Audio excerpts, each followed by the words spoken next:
Welcome back, Free Rocky Nation. I'm your host, Amanda, and I'm Larry's daughter.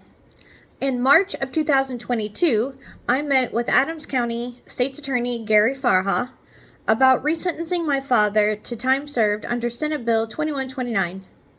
In this meeting with him, he asked me to visit my dad in person and to get some kind of documentation from the Prisoner Review Board.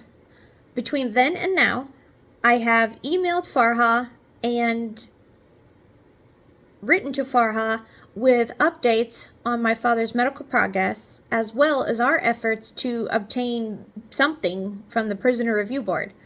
The Prisoner Review Board has thwarted us on all fronts.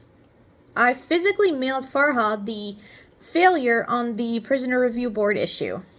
He responded with a letter stating that it was time for us to meet in person again. That letter was the first time I had heard back from him in almost a year.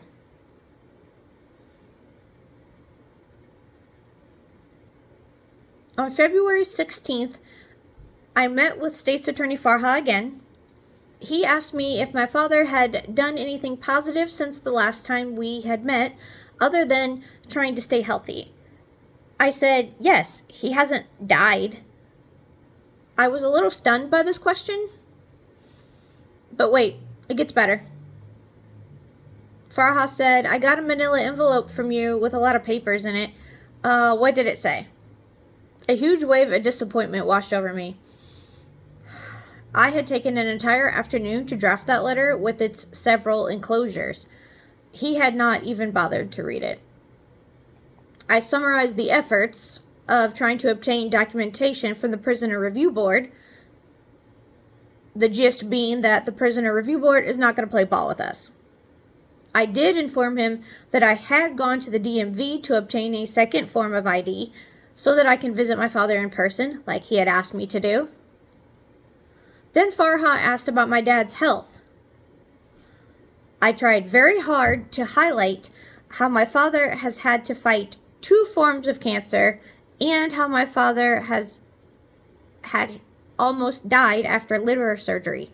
I stressed that the Wexford medical staff at Illinois River were attempting to operate outside their scopes of care with disastrous results. I mentioned that Dr. Tate had been hired on full-time to sort out the mess that the carte blanche nursing had created.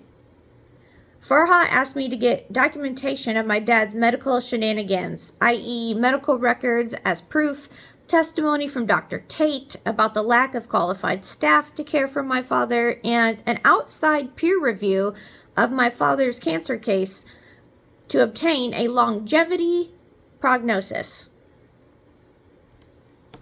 This was vlog 13, part 1, long time no speak. Vlog 13 is called, Is Farha an SA or a DJ?